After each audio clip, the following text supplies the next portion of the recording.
up, everybody? I want to thank you all for joining us. Welcome to the Hood Talks. I am so happy to be here and happy to be doing this, doing it for the hood, as I say.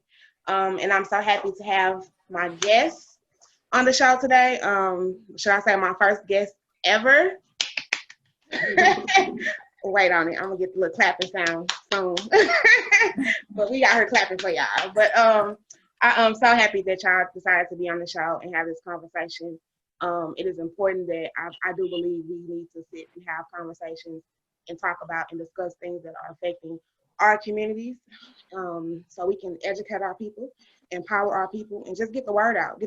Let it be known what's going on. So I want you guys to kind of introduce yourselves, give a brief bio of who y'all are, and you know how St. Louis do it, what hood you from, or what school you went to. You know how we do it. But go ahead and just give us a brief bio, and whoever wants to go first, me or Terry, it's on y'all. Okay. I can go. My name is Mia Dora. Thank you so much for inviting me to be here today. It is an absolute pleasure. I wouldn't want to be anywhere else but right here on the Hood Talks podcast. Okay. Live. I am alumni of Jennings by way of Riverview. You know, you got to go to 2 high schools. I know, right? Northside, College Hill, Country Club Hills, North City, Bell Fountain, North County, you know. All around. So thank you for having me. No problem. I definitely appreciate you being here. Go ahead, Terry. You can introduce yourself.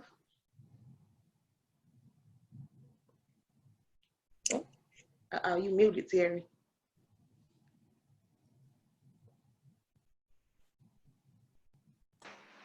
Can you hear me now? Yep, we got you. Okay. Sorry. Thank you for having me as well. I appreciate you even considering me for being on your show. My name is Terry, as she mentioned. I'm not originally from St. Louis. I'm from Iowa, but I did go to Rockwood Summit High School. Currently, I'm the owner of Lush Libations, where I provide premium cocktail service. It is based in the St. Louis area. I specialize in frozen beverages to go, and we also do traveling bartending services for a variety of different events.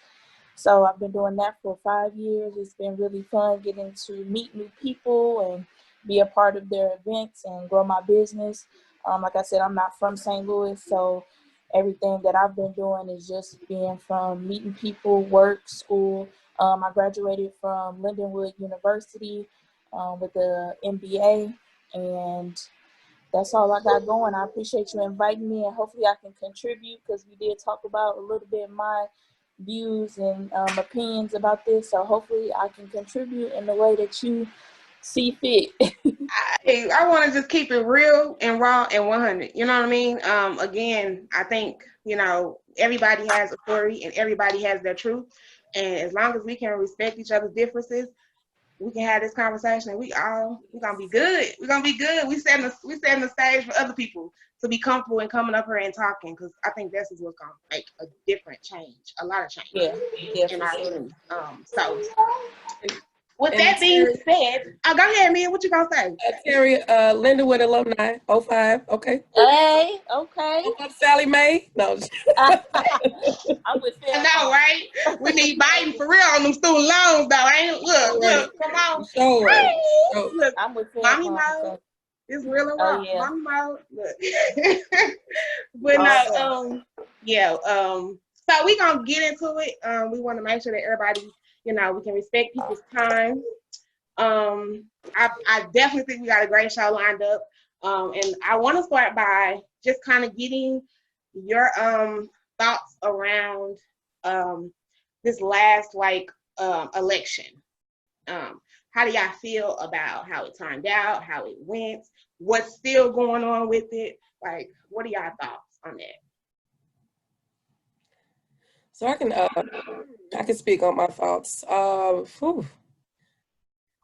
just say I just remember the election night, and for me being a Black Lives Matter protester, community leader, and I know the work that has been put forth to, for our voices to be heard, not only in this country, but across the world, to understand systematically, historically, economically, the history of this country, and for everyone around the world to get it. And to watch that election, to me, it was too close for comfort for this country. It was entirely too close. And that let me know, like, even though we've, made these strides, we have that much further to go. Because we don't want another George Floyd situation. And that's what I kept thinking about, like George Floyd, like we're just that much closer to another incident like that. So for me to think that, I have to be honest and truthful, this is the Hood Talks, right? Yes, please bring it raw and real. Yes. To be truthful and honest, I could not, like, it really, like, it was already depressing the first 4 years. And it was mentally, like, I felt like it just put me into a space if he would have won. And anxiety, depression would have been an overload. I mean, not just for me, but for everyone else.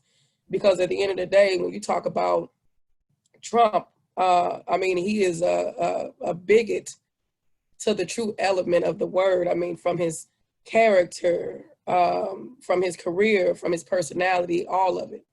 And for him to lead that 4 years with racism, because at the end of the day, Trump has been, it documents receipts of his racism back in the 70s when the U.S. Department of Justice sued him, violated the Fair Housing Act, so this is who he is.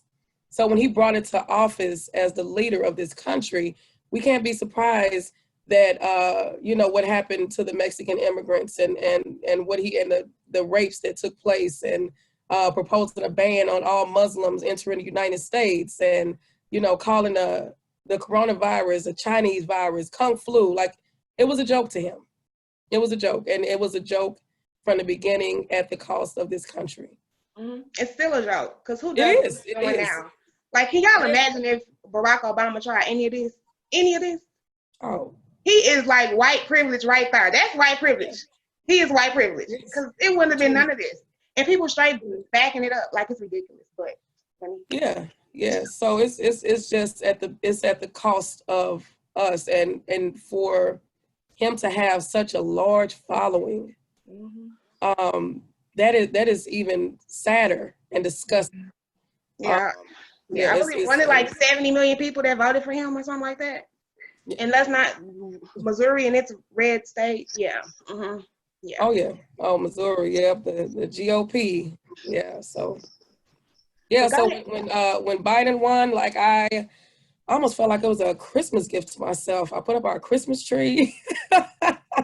You felt festive. It just really it was a shift in spirit. So I can really appreciate, it was, when he won, I was like, it just gave a new, like, I could breathe. I could take a full breath.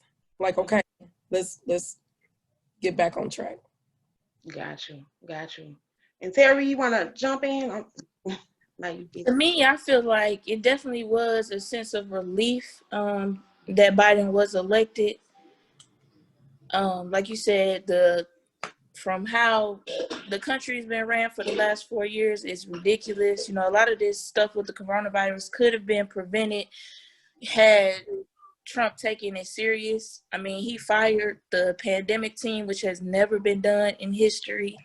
Like you said, he made a joke out of it. He's been racist, and he's shown his colors from the beginning.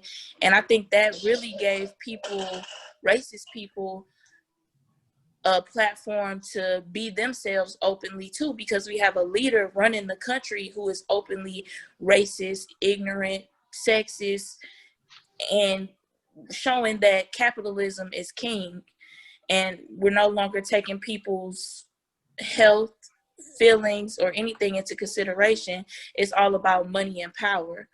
I hope that Biden will be a better president to me, one thing I do feel about racism is that I'd rather see you for who you are and know than for you to present yourself in a different light and still be racist behind closed doors. I do agree with you on Because that one. as we do know, the system was not set up for us in the beginning. Mm-mm. So part of me feels like until the system is uprooted and changed from a constructive standpoint, from how it was built fundamentally, it's never going to be for us, no matter who is in a position of power, because it's working exactly the way that it was designed to work, to oppress Black people, to keep us where we are. I mean, we do see small changes here and there, but overall, the system is working how it was designed to work. I apologize. My daughter is No, girl, we weren't real. We know it happens. She her like, own person. I'm part of this conversation too. You're right. Because that's my thing too. We gotta talk to our kids. You know what I mean? Yeah. I think we lack a lot of that. Like, we want to hide our kids from the real world and things that's going on. I'd be like, nah. We got to have these conversations with these kids. You know, it's a lot of conversations I wish my grandparents would have told me about that they had to endure when they were growing up, you know? Right. And that's part of it too. You know, a lot of our elders, our grandparents, our ancestors, they fought for a lot of the rights that we do have today. Mm-hmm. And so I think for me, voting is kind of like from a respect standpoint. I don't do it necessarily because I think it's going to change a lot. Yes. I do it out of respect for the people who died. And I don't say they died to vote. They died because racist people were empowered to kill them and to oppress us and to take away our rights. You know what I mean? We've continuously had to fight and die for just to live. Mm-hmm. And it's still to this day, it's a lot of people who can't go out and feel comfortable, you know, living in St. Louis. You go to Chesterfield and St. Charles and people look at you a certain way, like you're not supposed to be there, or, you know, you feel like you go out to eat in certain areas and people treat you differently, and you have to wonder, is it because it's the color of my skin? Mm-hmm. And it's 2020, you know, we still shouldn't even have to even feel like that. I agree. So I think that we definitely still have a lot of work to do, and voting, I think, is a part of it. Mm-hmm. However, I think that from a systemic standpoint, it's a lot more involved in it than that. I respect that. I agree to a lot of that too, honestly. I think that voting is a part, and it's like a puzzle piece, and we're missing different pieces. And once we get all those pieces together, then the picture will be clear. But right now, we're missing a lot of pieces. And then people in the Black community, I think we get so divided off of things that it's like, it's pointless. If you can't agree, that's fine. But let's find something that we can agree on, and let's move forward for the betterment of our people. So I definitely think, you know, we need to work on that. Me too, you know, it's like either you too woke or you too hood. I'm a balance. I'm woke and I'm hood. So, you know, like, you get what I mean? Like, right. But like, I can't be in the middle. I gotta be on either side. Like, why we can't come together and decide on what we need to move forward with and make those things happen. And that's another good point to make too about Black people. We're a very diverse and intricate group of people. It's not just, you know, hood people or articulate people or nerds or what. It's a whole wide range of us. We're everything and anything. And we always rise to the occasion, and we're the strongest people that I know. And it's okay to have a difference of opinions. And to me, the biggest thing is that, like you said, that we respect each other's opinions, and that we also listen to others, so that maybe it's a perspective that you never heard before, or maybe there's some information that you've never gotten before. So it's continuously, you know, doing your research and listening to others and being empathetic with others and being understanding too, because we're not just one type of people. Right. Yes. And I think people fail to realize that it's many different people, and then we grow up in different situations. Everyone's life thing is totally different, you know what I mean? So you have to think of that and take that in consideration. especially when we're so harshly judging ourselves.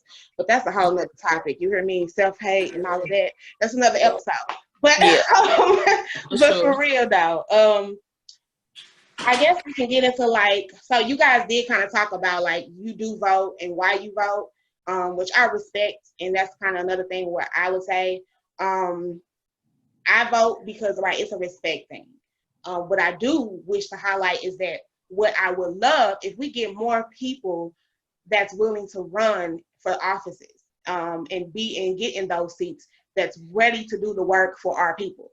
I think that's where it would be beneficial for us, is getting more people that are really down to make a positive influence on our people and do some things for our people and get in those seats and make, well, that comes with diversity too in the system, and stop blocking people because they don't do things this well. They have to have this whole track record or however it goes. But yeah, I do mean, think my perspective on that is I think that's true, but I kind of look at that as like in how in corporate America, they sprinkle some black people around, and you get in a position, a management position or whatever, and you still have these other people. Like politics is all like checks and balances. We've had black people in positions of power politically, but then you have to worry about the checks and balances system. You have to worry about white people blocking your efforts. I agree. That's why we need more. We have that documented over and over again. And not only that, all skin folk, not kin folk. So that's another thing you have to worry about as well. Right. And so I really think from a system standpoint, it's completely broken. And until we can get that system uprooted, and and it's not just I guess police are political as well, but there's so many different intricate pieces and moving parts that play a part into this whole picture of oppression and racism. It's like, where do we start? Right. And I add to that, because that is a very strong point. Where do we start? Because when I look at that piece, it's like a maze. So if you have the entire Black race in this maze, and we're all trying to figure out how to get to, it's like you got these openings at the end of the maze, voting, and then you got Black on Black crime, and then you got systematic racism, and then you got all these areas, Black babies dying, and then being held down. It's like we're all going several different directions. But then when you think about other cultures, like even in St. Louis, when you think of Asian business community, you think of U-City, and they have all their areas, they have their businesses packed in one area. They do. They circulate their money from within. They do. If they go out into, I don't know, Clayton, or they go out into certain areas, it's not even where their businesses are. And they go buy houses while we are still in this maze trying to figure out, which area are we going in? Because at the end of the day, when people come to this country, they come for opportunity. And when you think about the history of this country, when it comes to our culture, we have been fighting literally since the beginning of being in this country. There is not one point of us being in this country where we got to say, you know what, look what we did. Look at all our accomplishments. We're still fighting. Right. 2020, we're still fighting. And it's just like Terry said, like, once you see an area of, here comes the system, like, because the system is what keeps track of everything, even from the data of who we are as a people, because we are the most resilient people. Definitely. On the planet, the most resilient people. So when you're talking about this data, they have that information. So if they see something fluctuating, like, let's knock them back down. They get a little too high. So that's why I look at voting is so important, because we can't depend on a system that has been designed to hold us down and to keep us from any type of success, to be the one that's going to be the white savior, come in and say, oh, I'm going to save them. Here we go. No, that's not what's going to happen. So until that is a shift, and you got certain people that are out and certain people that are in, and those people are us. The only people that's going to save us are us, is us. You know, we can't sit back and wait for the government. The government has invested in, you know, food stamps and Section 8 housing. They haven't met any money into Black development. And so the system has been designed for us to depend on them, and then they sit back and say, "Look what you're unappreciative." You know what I mean? So that system, that status quo has to be changed for us, by us. Right. And not to mention those programs that they do put in place for food stamps and Section 8, white people are the people who are benefiting from those programs the most, who are using those programs the most. However, I don't know how, somehow, it is seen that Black people are the ones who's benefiting from those programs the most. And that's simply not true, because the data is out there as well. But what's crazy is the white people who are broke and poor, they rather be broke, poor, and racist than broke, poor, and allies. So that's why they still will support Trump, who don't care about them either. Don't care about them. Because they just as bad in his eyes. And they'll still sit back and support him just because they hate Black people.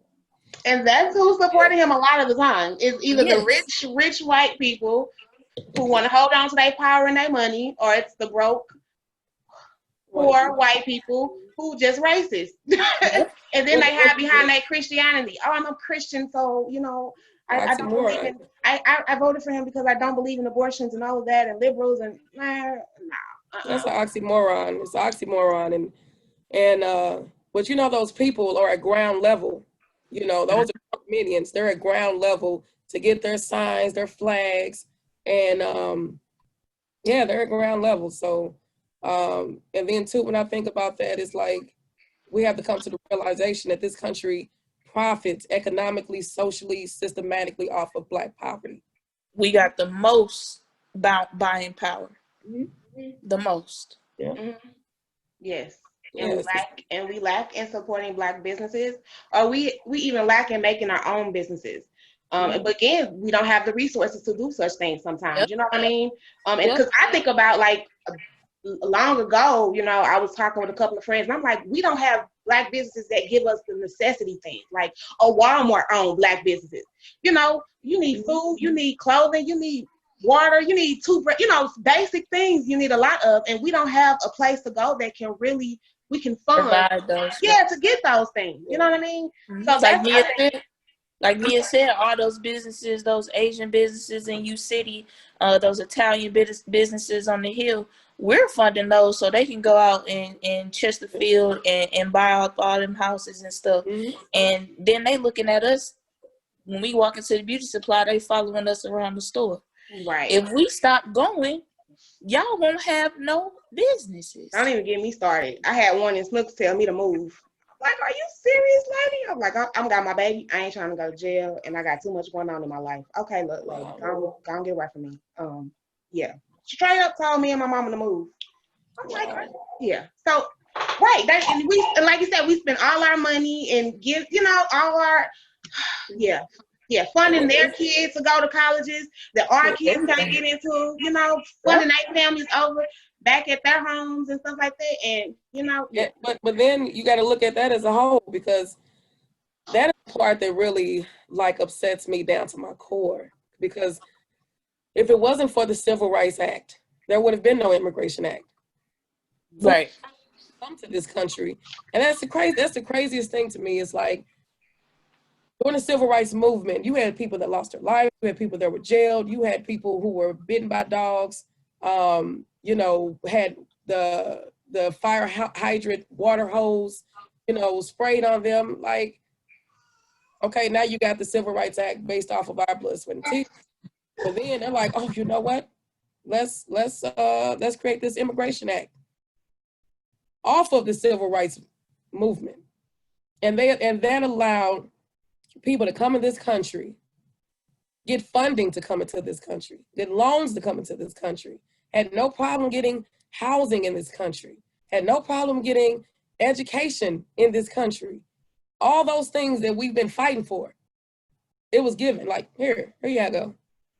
And we still in 2020 can't get a business loan because you know what the system say, Black people are, you know, they're increasing in this area. So let's knock them back down, and let's you know, level out the business loans for now, because that's, Or I'll give you this money, but it comes with a cost, you know? oh yeah, higher Yeah. interest A rates. huge cost, right? Yeah, a huge cost, right. And that's another thing people don't talk about either. You know, when you walk into, they have that power to even do that. You know, a white lady might walk into, a white or Asian person might walk into a bank and get a business loan at a lower interest rate than we will. And it may not even be based on just your credit or your history or anything like that. It may just be based on the color of your skin. And I was just reading how in the state of Missouri, there was some research done on the housing market and how sellers of property were selling property at a higher rate to Black people than they were to white people, or for Black people who were trying to sell their property to other people. When the people come in and do the inspections and evaluate the property value, we're giving Black people a lower property value than those of white people. Yeah. So like Mia said, you know, that data that's there for them to say, okay, you know, Black people are buying property over here. Let's try to find out another way to make it a little bit more difficult for them. Right. That's very real. It is. And that's the saddest part, because when we, as they call it, congregate and come together, that's why there's always a mold that goes in, because they want to know, because we are the most studied people in this world, the most studied and the most followed, and they have to know what is going on with us, because it has to be recorded. So when you talk about the Black Lives Matter movement, Michael Brown, that movement that took place, they have to know what's going on, because they have to know how to plan for what's next. They have to you know, be able to be cut us off. So you can't, I mean, even with the Black Lives Matter movement, like, it got so infiltrated. You know what I mean? Like it, and then once it got infiltrated, it became profitable. Yeah. Right. Yeah. It was a profit. Yeah. Even at the cost of us fighting.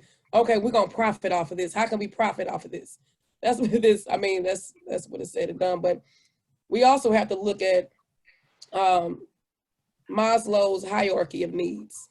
So when you talk about those 6 basic needs that a human is supposed to have, at the bottom, the psychological need is like the food, water, shelter, and rest. Then you have safety. Then you have love and belonging. Then you have esteem, and then you have self-actualization. In those areas of need and those areas of poverty, those 6 basic needs are not even being met. Right. Right. In no way, shape, or form. But then you talk about, well, we giving these area food, they got food stamps, they got government housing, but what about every other need that needs to be met? You talk about safety. Right.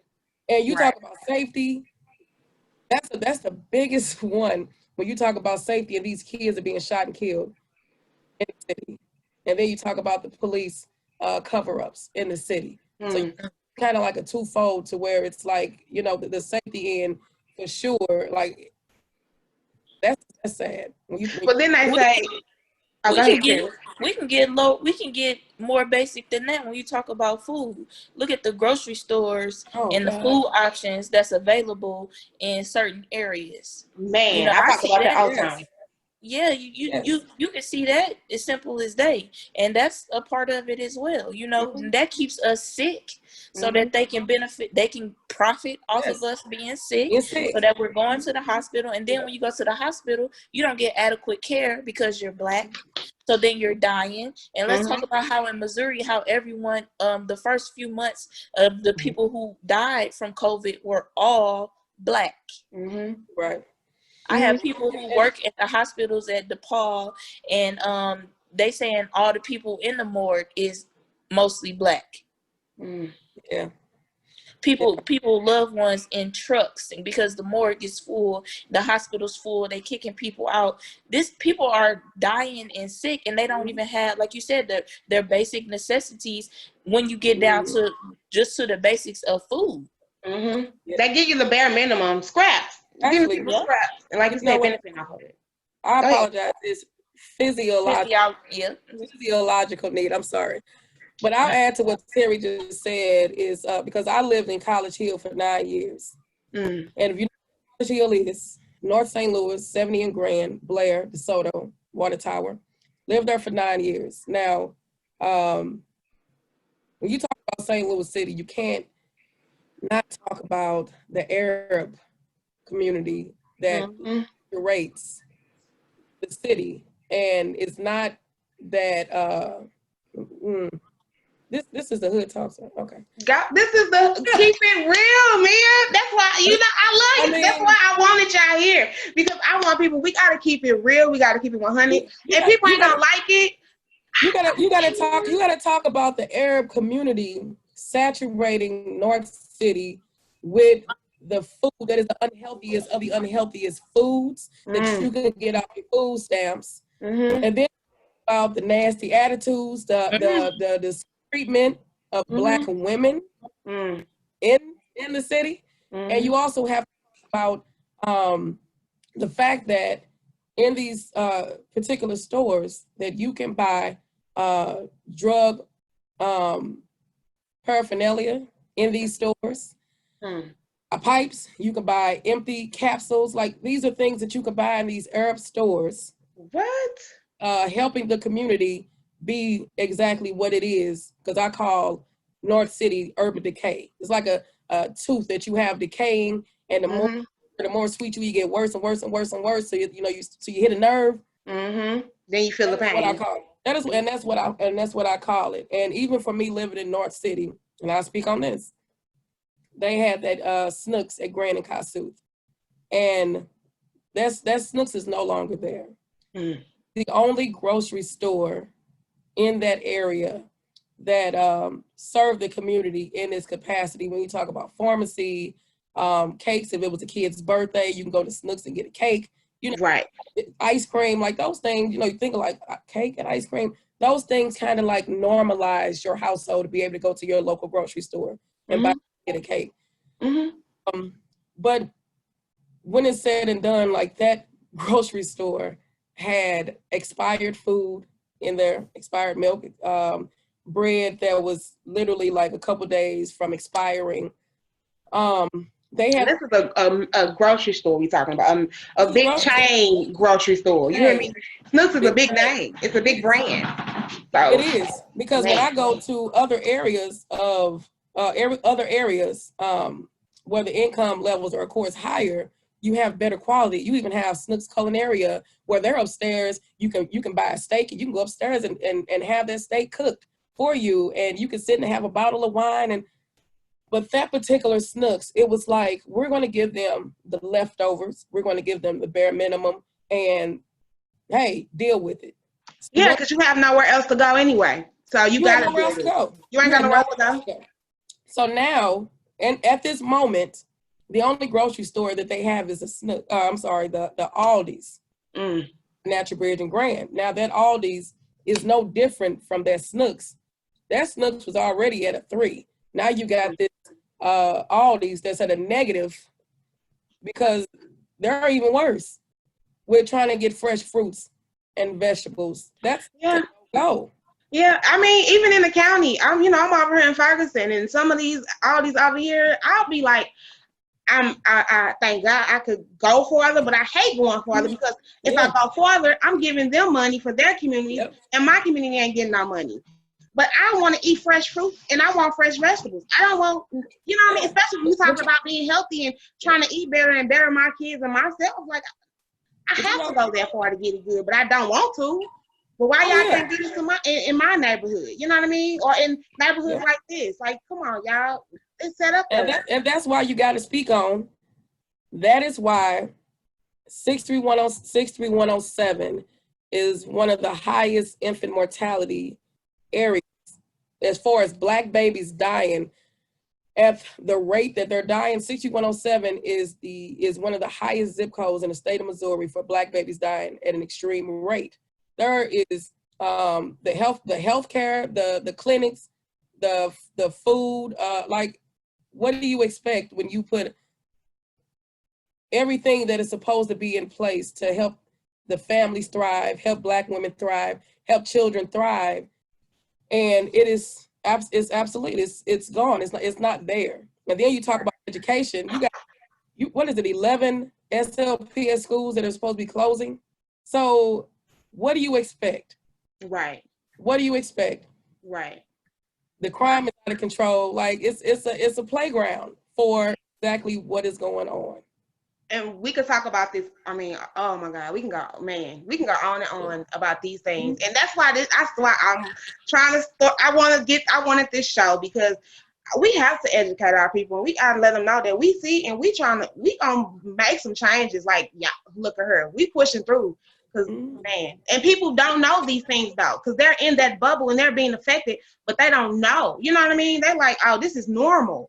Oh, you know. Oh, yes, it's normalized. Yeah. To the scraps that you're given, Mm-hmm. we just gonna take these scraps and not say anything, because we're dependent on the government to sustain us, not to teach us to be independent, not to teach us to not depend on them. They will rather keep quiet. Like you said, it's normalized. So we're gonna deal with this poor transportation system. We're gonna deal with not being able to get fresh fruits and vegetables. We're gonna deal with just walking around. My kids. And that's the thing too, like it bothers me when I see like these kids can get it. You can get a Philly cheesesteak. You can get TJ's pizza. You can get hot wings in North City, but you can't get a fresh salad. You can't get fresh fruits and vegetables. And I even asked the Aldi's, I was like, or isn't this fruit supposed to be refrigerated? And he was like, it doesn't have to be. And I'm like, at every other Aldi's and at every other grocery store, these particular fruits are refrigerated. And you leave this out, meaning that it's going to go bad quicker. Yeah. But this is what we have, the scraps. And that is exactly what North St. Louis have, is scraps. So when you give someone scraps, guess what? That entire zip code, along with others, are in survival mode, because we're talking about basic human needs, not met. You have a community that is surviving, period. Black people, period. So that grinds my gears when somebody talk about, oh, Black Lives Matter, but what about Black on Black crime? Don't get me started with that one. Come on. Right, don't get me started with that one. About Black on Black crime, that is a discussion. When you're It talking, doesn't exist. when you talk about the status quo, I mean, that's like someone saying to me, well, what about the Black man being in the house? Well, we can take that back and talk about the crack era. Who brought So we can talk about that all day. So when a system is set up to perform a certain way, you can nitpick and magnify those certain things that come from a system that is set up for failure. So if it's set up for failure, I'm not going to magnify the Black man not being in the house. That's the way it's supposed to be. I can't have mama out on crack, baby in the system. Because y'all put the crack in the community. Exactly. So when you talk about children's division, you can't talk about, well, why don't the Black community trust children's division? You can't leave out the history of children's division, because they were called baby snatchers back in the day, because they were a part of the status quo. So that's my point. Like, when you talk about basic needs not being met, you can't say, okay, we're going to focus on Black crime. You got to focus on that as a whole. Everybody in that area is surviving, period. They're in survival mode. So they're not even thinking about their mental health. They're thinking about, I got to sell these food stamps because I got to keep my lights on. Right. My babies need to eat. Right. The baby needs to eat. The baby needs Pampers. The baby needs formula. And then you're talking about not even being able to focus on the child's development, because you know, it's so many moving parts. But that basic need for human, like, that's what needs to be focused on. And the mental health. I agree. That's a big one. That's a big one, and that's a conversation to come for me too, because I think Black people and mental health definitely needs to be Oh, yeah. discussed. Yeah, I mean, for the studies to show that children before the age of 5 in those areas suffer trauma, Mm, for the age of 5, you can't just bulldoze over that data. right. Before the age of 5 suffer some type of trauma. That's You crazy. ask that. So you got this 5-year-old with trauma. Now that trauma has manifested. Now that child is 10. Now that trauma, it's layers of trauma by 10. So now you're a teenager. Now you're talking about oppositional defiant disorder, ODD. Now you're talking about ADHD. Now you're talking about this child wants to fight. This child wilding out. Now this child is no longer protected by a particular system. Now this child is 21. Now this kid got guns that shouldn't even be on the street. Well, really, that kid had that illegal gun when he was more than likely 12. I'm about to say that's starting. Yeah, it's younger now. Yeah, It is. So now we're talking about 21. That system was set up for that young man to be this 21-year-old who has a record longer than someone that lives in a different area. I agree. School to prison pipeline. Yep. Exactly. Yep. Exactly. It's real. It's real. And that's exactly what these 11 schools closing. Oh, yeah. Yeah. They know what they're Exactly. doing. What do you expect? Prison is a business. Prison is a business. Yeah. Yes. Capitalism is king, and it's at our expense always. Always. Yep. And I do agree. And that is the way and that's the way in my mind that a judge looks at a child that is 12 years old and say that this 12-year-old robbed this woman at gunpoint, and this judge looks at this 12-year-old boy and say, if he goes to prison, we can get, the boy looks healthy. It's almost like that slave mentality being on the flat. Yeah. How you like lift the gums up, see, this boy is healthy. We can get 60 years out of him. We can get 60 years of labor off this young man. But that goes back to voting, because we vote those judges in. We do. So we have to talk about we're like, when we were this last election, I was like, y'all know who these judges is? Like, we can't just think about the president. Like, all them judges, and you see, they don't talk about the judges when we're in elections. They don't talk about them. You don't hear nothing about these judges. You just like, well, who is this? Wait a minute.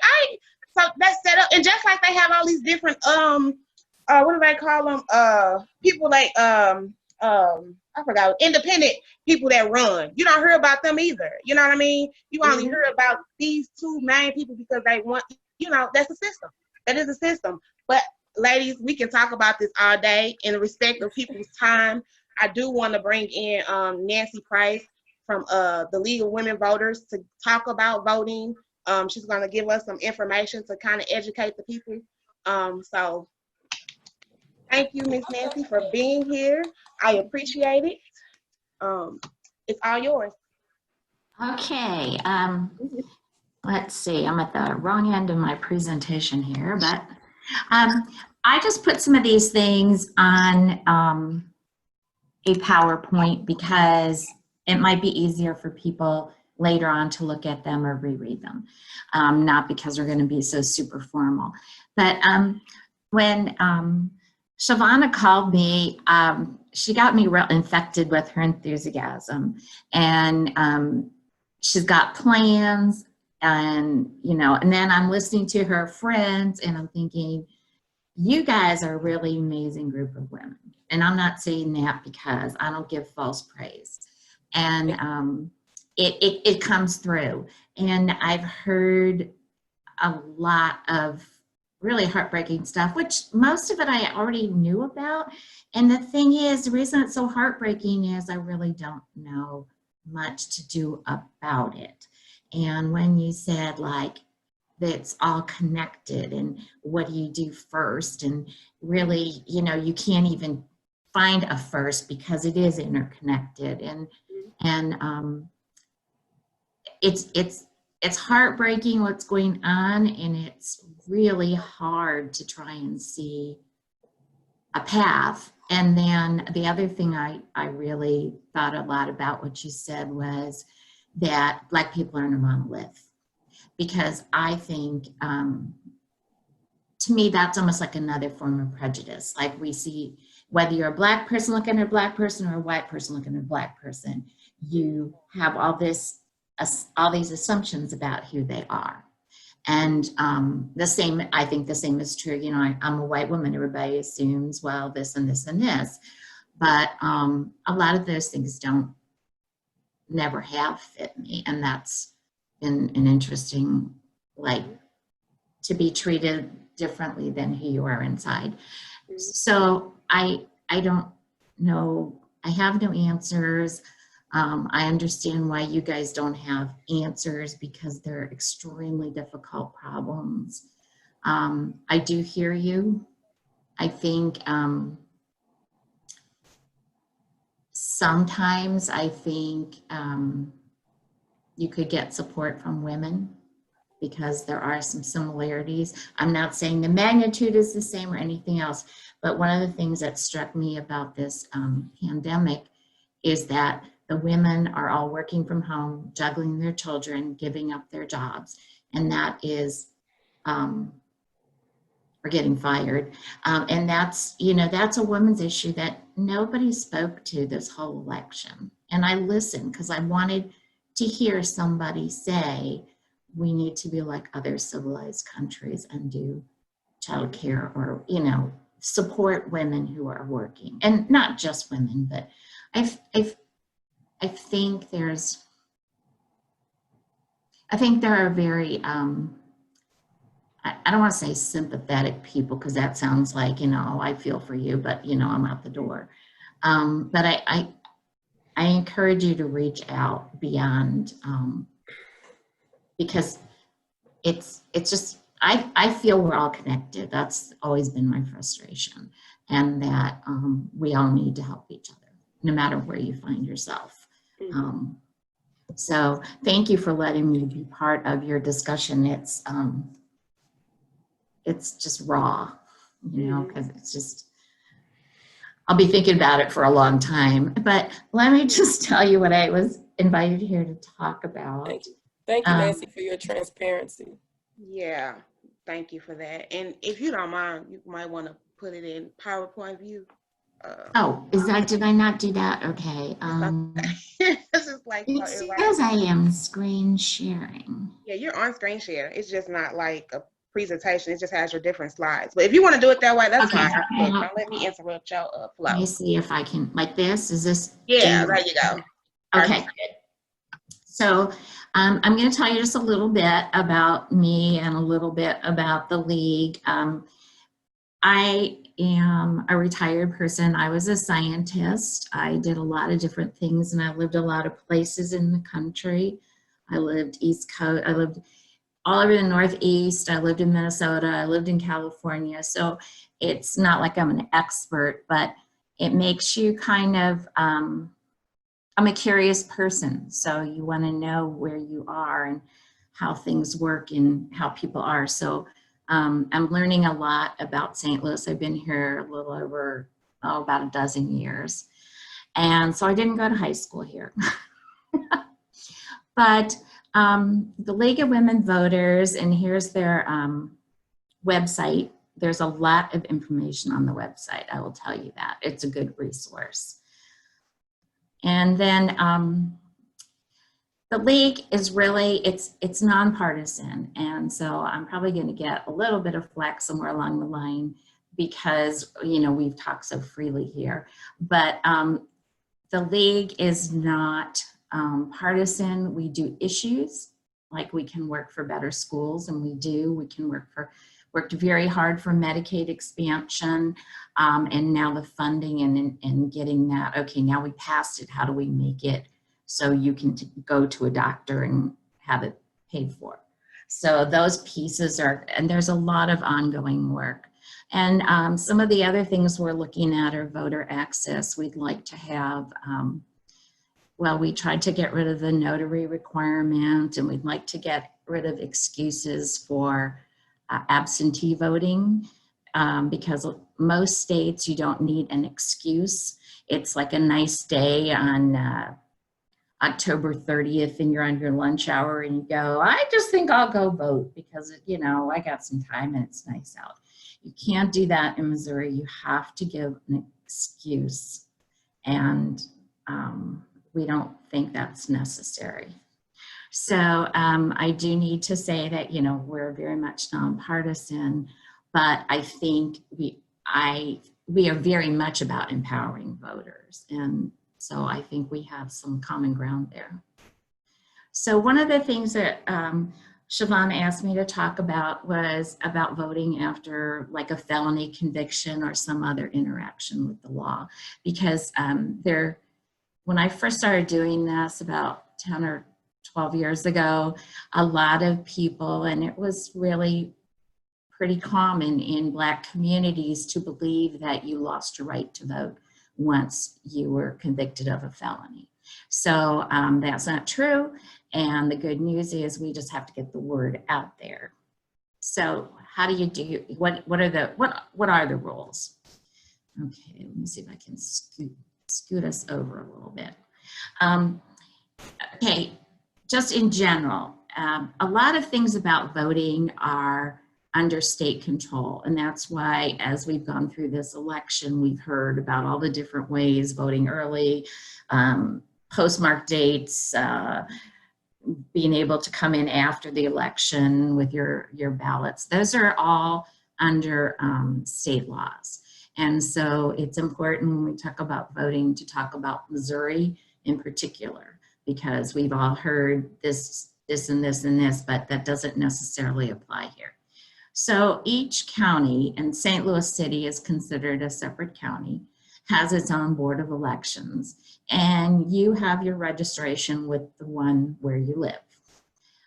If you move, if you're in the same county, you just need to update your actual physical address, because sometimes you can be moving within the county and have a different fire department, different school district, different things that that may come on your ballot or leave your ballot depending on where you're living. If you move to another county, or you move city to St. Louis County, or vice versa, then you need to re-register, because they each have their own records. And you can vote, you can register to vote at 17 and a half, but you can't vote until you're 18. So you could register, you know, if you're gonna be 18 on November 1st, you can register at 17 and a half, which can be a real good thing to know if you're a parent. And you can register online at the website, but if you do all your registration online and you don't show any kind of ID, which you've all shown IDs when you registered to vote, because I know you're all voters.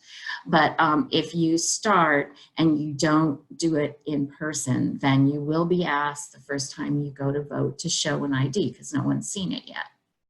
Libraries, there are voter registration drives, or lots of things like that. If you have a group, invite the league to come and do registration.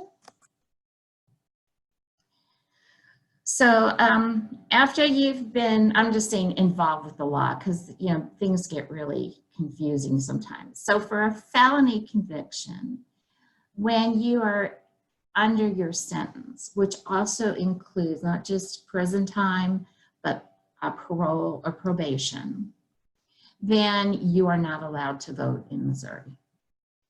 Okay, once you've completed your sentence, if you're going to go back to the same county where you were last registered and you haven't been away for like 20 years, then you can contact the election and have it reactivated. A lot of times when people get out of prison, I'm just talking real here, they don't get to go back where they were before. They might have to go stay with mom because they're on probation or something like that. So that would mean that, you know, if they move to another place and then once they're off probation and parole, they're in another place, then they will need to re-register because they haven't been registered there. What I've been told is they put your registration on the inactive list, but I don't know how far back that goes. You know, I don't know if they started that 5 years ago or something. So can I say, from my recent experience with a situation like this, I was Yes. helping someone get registered to vote, and of course they filled out a whole new application and couldn't figure out why it wasn't online or why it hadn't been accepted or anything.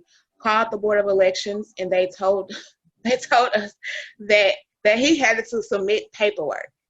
Shout out to Action STL. I wish I could have been here to talk to. They found out that that was false.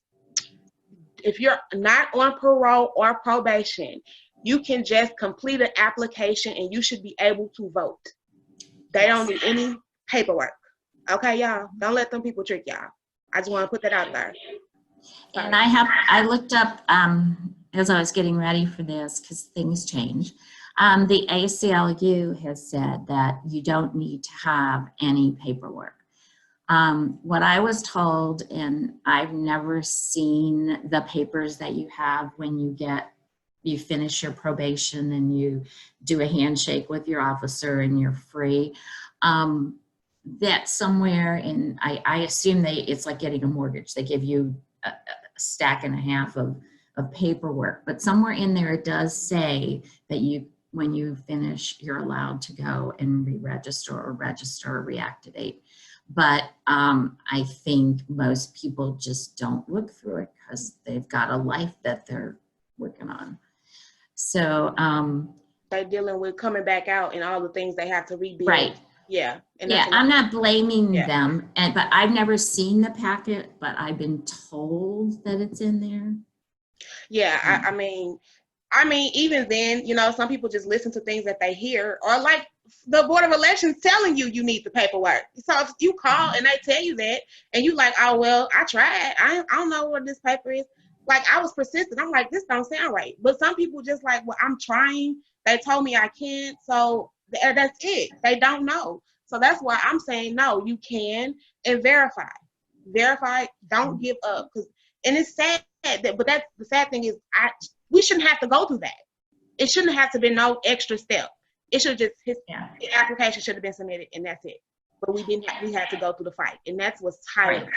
You know, I know it's so and tiring. Here's the way I feel about that. Like I just ordered something online and they messed up my order. They sent it to another store. I went to 2 stores. It comes back as if I picked it up and I've never yet found it. Okay, that should never happen to me. I didn't do anything wrong. But you just have to decide what's more important. And you have to decide that it's really important to vote. And I know it's hard because I have other things I can do with my afternoon and I was on a 51-minute wait time. That's why I made most of this PowerPoint. But I know that it's hard, and I'm not dismissing that. I'm just saying that you have to decide if it's worth it and do it. Now, I will say this is what I've done for years. If I go to the DMV or I go somewhere and they give me a runaround, I leave. I go to another DMV or I come back the next day and I get another person, and usually I don't have a problem. Now, should I have to do that? No, but I've just found that it's a very useful tactic because some people can't hear you. I mean, it's not their ears that are the problem. Or just because you are in say the city, because I think that's where you told me that happened. And they tell you blah, blah, blah, blah, blah. No, it was the county. It was not the city. It was the county. Okay. But I mean, yeah, I'm not trying to be rude. I am definitely not trying to be rude. I think no, I'm being practical and real. To disagree and kind of move forward because we are like an hour in, and that's just me because we having a great conversation. But I do again want to respect people's time and kind of get to this a little more, you know, faster. But I'm not trying to be rude. I'm not. No, I don't think you're rude. Thank you. I just want to respect the guests, of course, y'all time. I know it's Saturday, and of course, I want to, respect people that's watching this time. So. Okay, so if you have a misdemeanor, you just lose the right to vote while you're incarcerated. So a misdemeanor is a year or less, or less than a year, a day less, or whatever. So again, if you've moved, then you need to re-register. Now, here's another thing. A person can be in jail without being convicted. They pick you up, they say, well, your court date's December 1st, and you're going to be here over voting day. If you don't have a felony conviction, you can vote from jail. So that's another thing. Now, we've tried different times. Some of these things are really hard. Like, what I think is that anybody who's in a prison or a jail, they've got your record and they should know if you're able to vote or not. But that would be a perfect world. So we've tried some different things. There are people that do well, and then that person leaves, and it goes kind of, but I just want you to know that if you don't have a record, I mean, not even a record, but if you don't have an outstanding, you can go ahead and vote, even though you're technically locked up. Okay, the Secretary of State from Missouri, this is good info on registering, voting, all those things. This is Jay Ashcroft, his website. So, and this shows the different forms, and I'm gonna kind of skip this because I think you guys are pretty sharp, but I didn't know who was gonna be here. So then the second question that Shavana asked me was about, what's this stuff with voting on judges? Like, how do we know? Okay, Missouri uses what's called the Missouri Court Plan, and it's not every judge, but in St. Louis County and St. Louis City and all the higher up judges, all the appellate appeals court. They're like Kansas City and some other places, but this is where we are. They have decided to use the Missouri Court Plan. Some of those little towns where everybody knows everybody, it's different, and they have not done this. But most of the states in the country, the majority for sure, have either adopted the Missouri Court Plan or something similar, so it's not that weird. So the judges were always out campaigning, and since they weren't hearing cases, the courts were backlogged.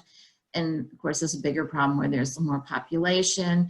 And also they needed money for campaigning, and how do you get money? And, you know, are you a bought person? And then there were bosses in the 40s in Kansas City and St. Louis who people thought were controlling who got to be a judge. And that wasn't very democratic either.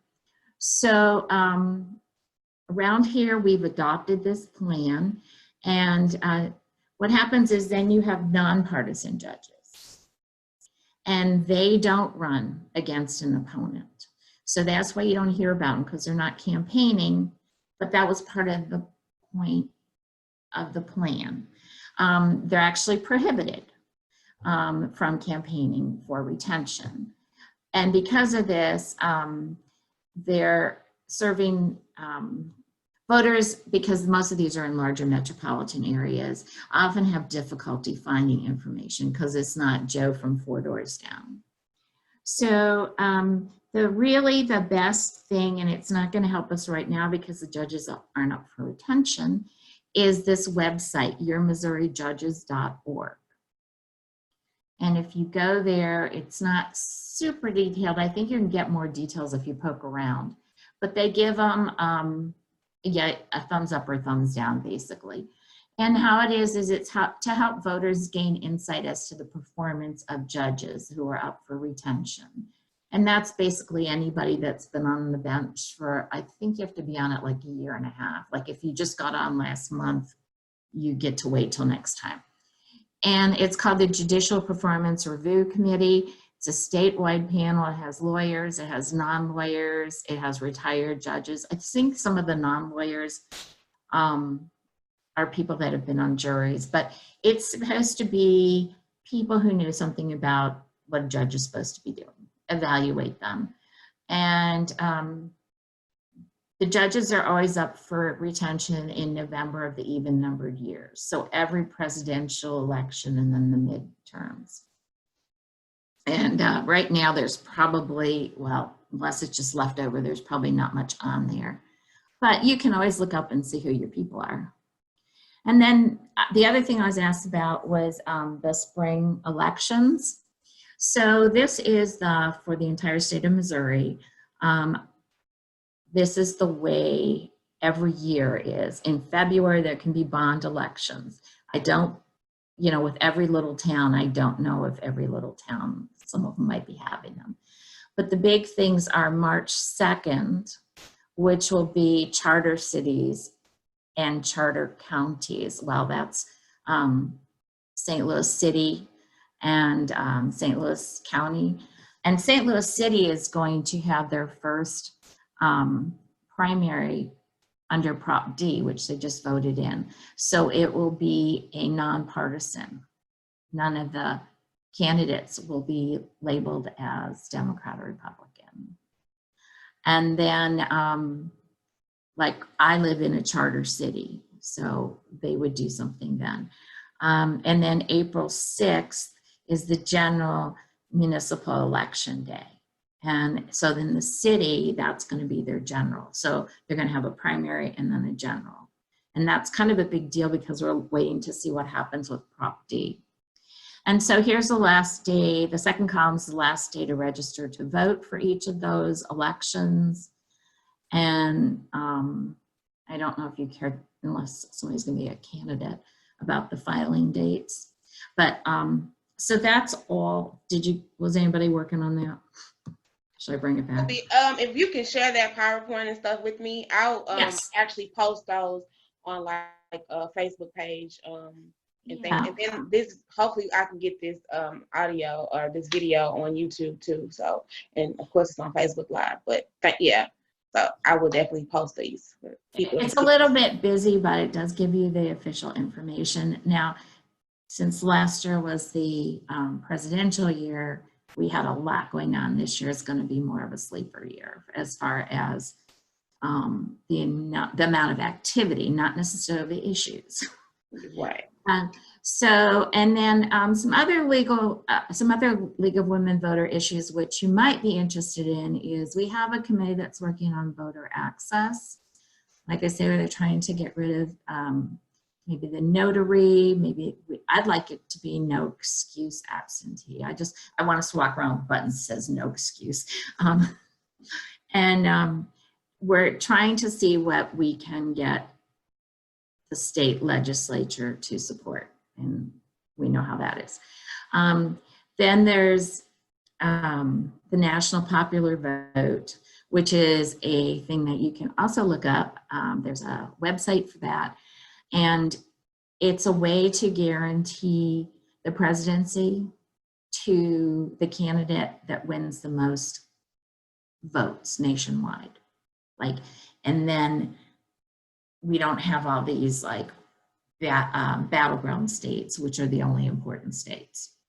So there's a whole nother thing I can talk about that, but I'm not going to. And then actually this should be HB, House Bill. There's we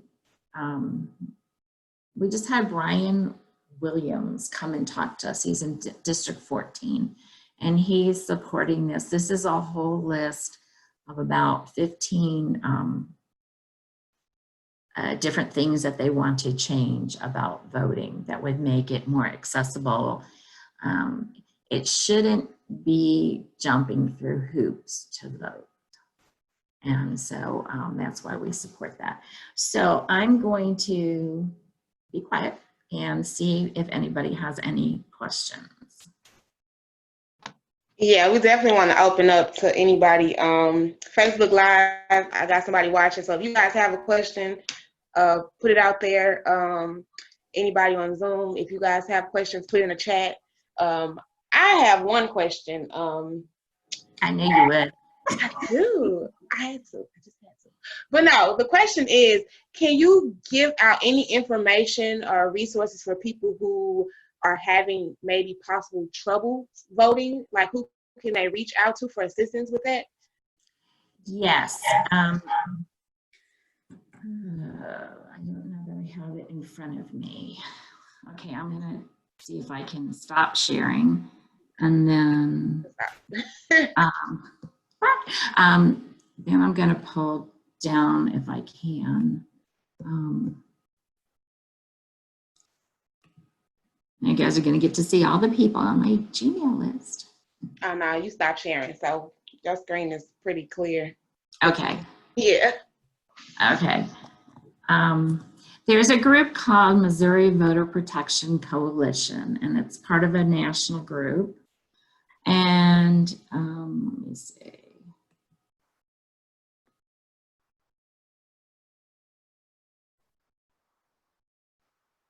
Oh, it is HR1. It's called For the People Act. Let's see. And I do know if anybody's like listening, they're like, okay, for some reason they like, okay, I need to get involved, or they feel like they want to do something. www.protectthevote.net. They look for volunteers. So that's something that people can do. And I know to report an issue, I believe it's 866 R vote. If you have an issue with voting, I think that's one too. So that's some information out there. Yeah, did you say 1866? That's the R number. vote. Yeah. Yes. And okay, now I'll come back to you guys.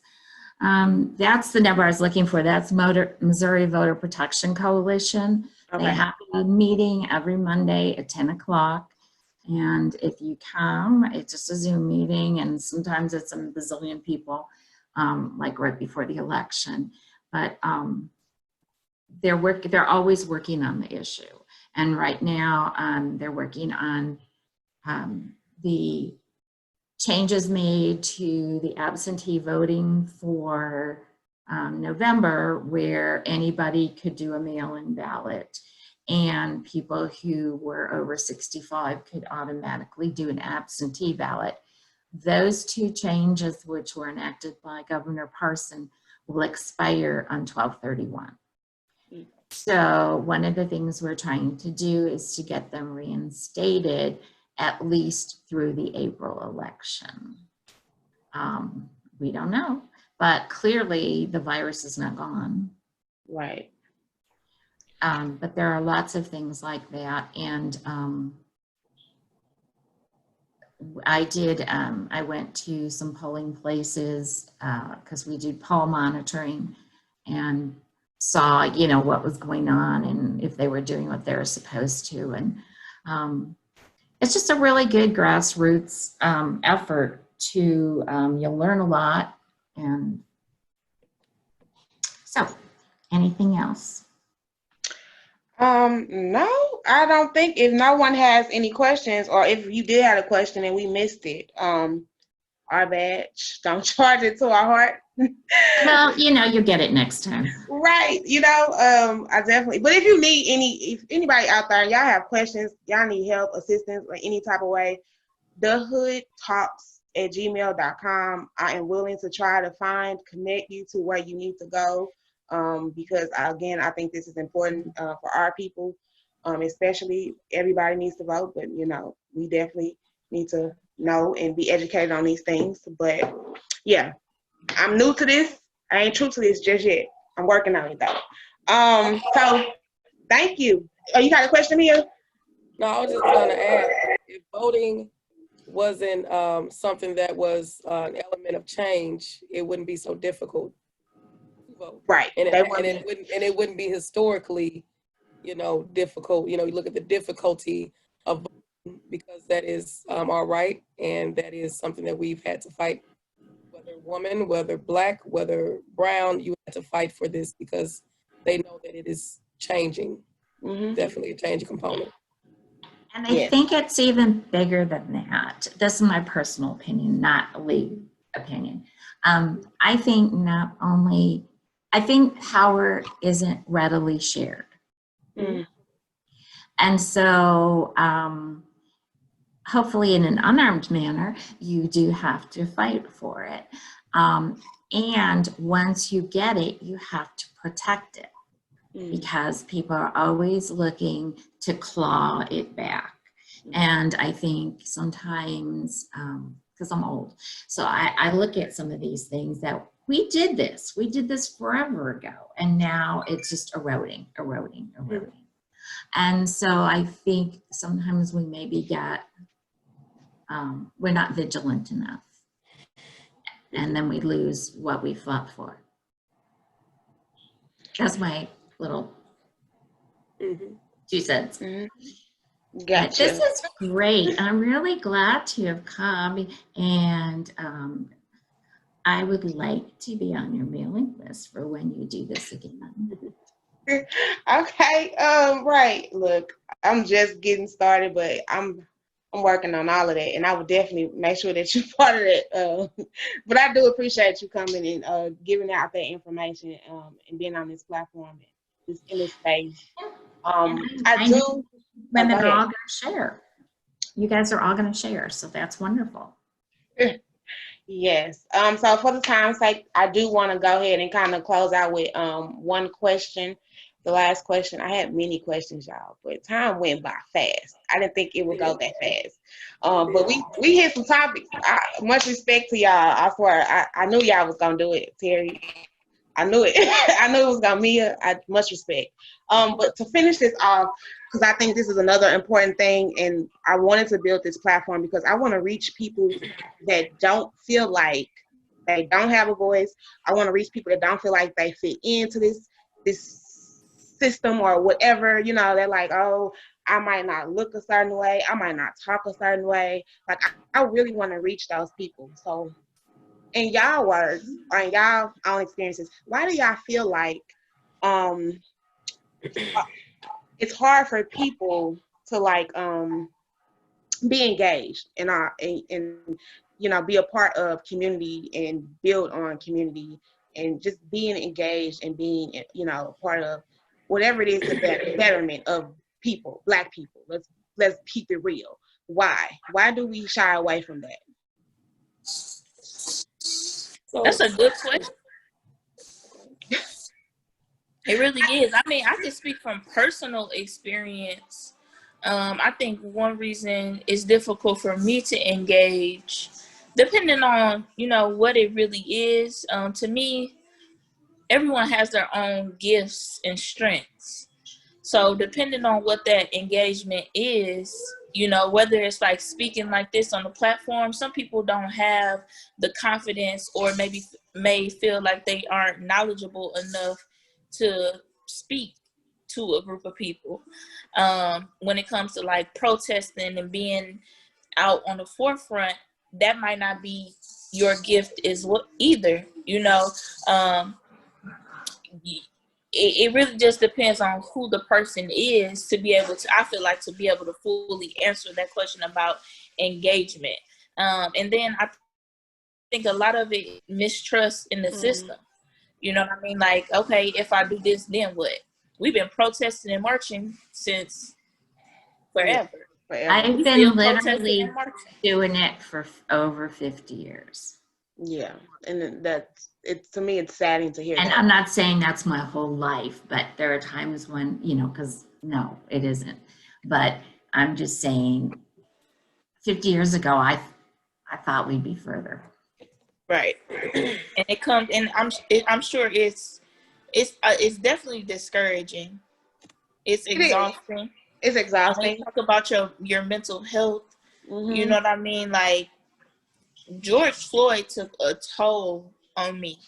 That took a huge, and historically we have so many different instances, but that for some reason just took Mike Brown here, and you know, that's local, but George Floyd just touched me in a different capacity, in a different way, and it really just took a toll on me mentally and emotionally. And And I was go gonna say ahead. somebody said that why I don't know who it was. I can't. Oh, I wish I can give them credit for saying this. They said because we actually got to see it through the whole process. You actually saw him getting killed. That's why it was meant to, like, you know, with the Mike Brown situation, they were able to fight it like, oh well, he did this, and because we didn't have like the video of it happening. So they said we physically you were seeing this man die. Like, But you know see, what I I mean? didn't watch it. I can't watch. yeah. It's hard to it like watch. that. It is hard to watch, and it's exhausting. But I do watch it for simple facts that I want them coming back and saying something that didn't. You know what I mean? Like they be like, oh well, that didn't happen, or that. No, I want to see for myself. So you can't. you can't take away from what I've seen. That's all. Right. I know seeing people die and stuff, it's hard. It's irritating. It's sad that we have to keep doing it. And, oh my God, like you said, I can't even think about our mental mindset when you keep seeing somebody that looks like you, or looks like your brother, or looks like your husband, or looks like, you know, your dad sitting there dying. It's Right. sad. It's irritating. And then they keep showing it like it's just nobody. Like, that's nobody. Becoming desensitized too. And even like, you know, okay, these particular people, they were Black men, most of them. But so I don't have that sort of looks just like me, but they're human beings. I mean, how do you, I mean, that's, you know, they might not look like me, but how is that even important? but you know, It's a but person. you know, in this country, and the saddest thing is two pieces. That if we're going to be real, you have more sympathy for a dog that is a rescue dog than you do for Black historic, the systematic, the pain and suffering of Blacks not having basic needs met. You have these same white individuals that are so quick to make sure that this rescue dog has every basic need that a human should have.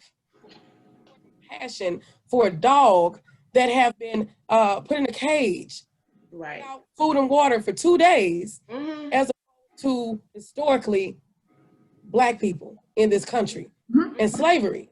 You have some people, you have white people that have no compassion for slavery, but more compassion for this dog. Right. I think that's definitely So- true. And I so when think you- about that a lot, actually. But then you expect for Black people to have the same compassion that you do. It's not how it works. Right. So for me, my compassion is to my community. My compassion is for people in general, but my passion, number one priority, is to my people. Right. That's not, it doesn't exclude, Right. it's to my people. So when I'm just saying, when I see that person as a Right. person. Now, okay, maybe, you know, I have all these subliminal prejudices, but it wouldn't matter if it was a 90-year-old person that could hardly walk, and, you know, it's somebody. And But that some goes people back don't to like that goes back to Michael Vick. You know, that's why Michael Vick, they came down on him because they're like, how can he do this to these dogs? But that is normalized. Right. Black community. That is normalized. That is profited in the Black community. That is survival to where, you know, it's like a dice game. And Right. people have a dice game. So, And go ahead. so when I think about voting, that's honestly the last thing that is on a person's mind is voting and all that comes with voting, because they're like, well, ain't nothing going to change. Right. Stay the same. But then, as Shavana said, it's like there's a mistrust in the government in itself to where they're going to be like, well, it is what it is. But understanding that bag of flaming hot Cheetos you bought, you had to pay taxes on those chips. Right. Taxes on everything that you do. And for the Black community to not put it into perspective, you have the power to say where that money goes and where it's spent. Just like we have the power to say, you're not going to close those 11 schools. You know, Right. you're not going to do this. This is what's going to happen. But we have the power, we have the voice, we just don't use it. And if we use it collaboratively, we would get those changes done. But then too, you want to be real about if we really use our voice for the change that should take place, the change that needs to be in place, the fairness and equality and equity that needs to be put in the forefront. That is a fear for a lot of white people to say that these Black people have control. Where does that leave us? That is a fear. Where does that leave our children? Because at the end of the day, white people have profited off of the Blacks' backs and the scars and the tears and the bloods. Like, they have the generational wealth off of our work. So for a lot of people, white people, they say, leave our children? Where does that leave our grandchildren? Where does that leave, you know, because white people, when they died 50 years ago, they knew where their family stood 100 years going in. They knew where they stood. They can rest peacefully. But now we're talking about a shift. That makes people uncomfortable. But you know that shift has to happen because it's only fair for it. This shift should have happened a long time ago. Right. Well, I agree. It's a I different mean, time now.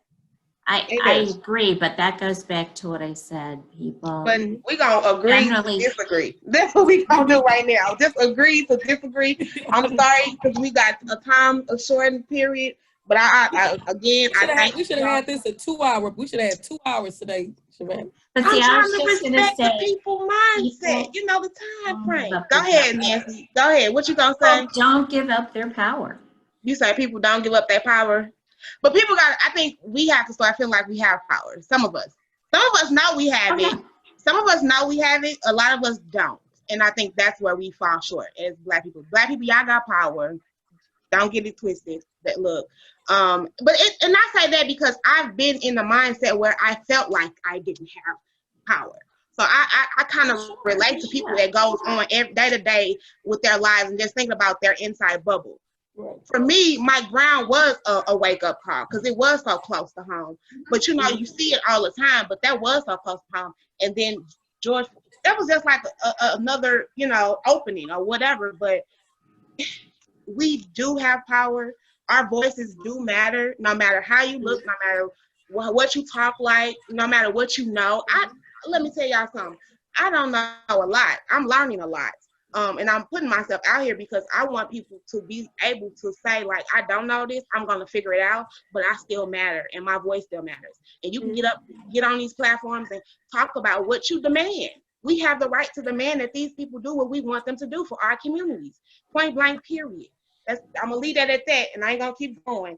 But I'm gonna start closing this out. Y'all got anything else to say before we end the show? Anything that y'all want to say? Keep it going. Keep it going. I'll say keep your eyes open. I mean, keep your eyes open, and even with Trump exiting out, you also have to pay attention to the things that Trump has put in place before he exited. So when I say put in place, you got to talk about the Supreme Court judges.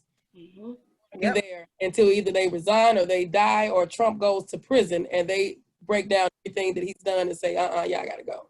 So you gotta think about the things that he's put in place and how that is going to affect us, you know, as a country. So yeah, stay woke. I don't know, just keep fighting a good fight, be positive, love on one another, love each other. Yes. But yeah, we're gonna keep pushing forward in a positive direction. It's gonna take all of us. It ain't gonna just take one. It's gonna take all of us to keep this going. I swear. It's gonna take. And let me just give a shout out. Can I give a shout out? I gotta give a shout out to I gotta give a shout out to Laura Gully on the line because when you talk about the voice, I remember when I first met Laura and I was like, Laura, you know, I have a voice. I want to say this. Should I say this? Oh, is it too? And Laura's like, you better use your voice. Yes. You don't silence yourself. Use it. That is who you are. And until you realize, like, that's your power. Yes. And you know, use it. It's a tool.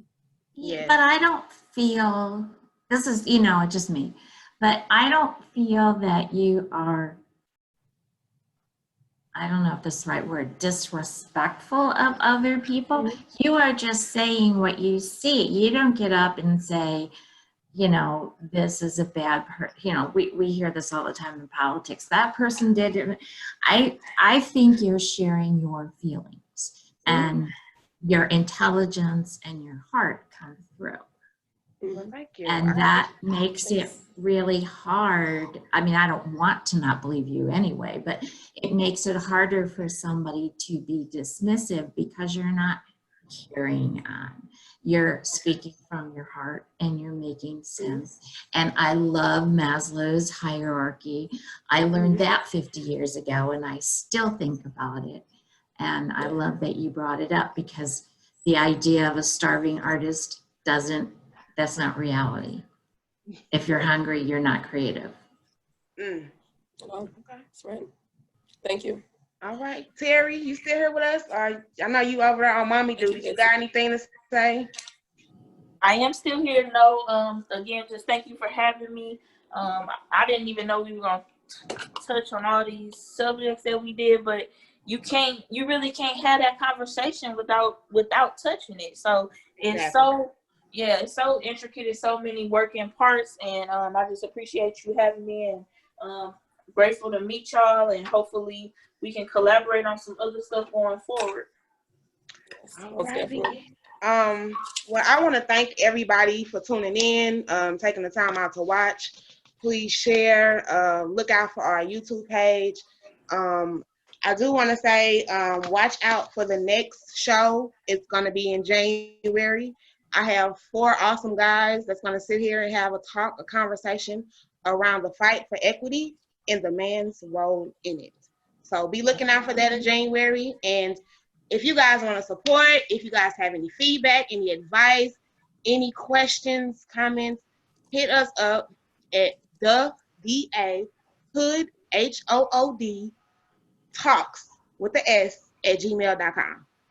All right, y'all. I appreciate it. Thank you, everybody. Thank you. Thank you.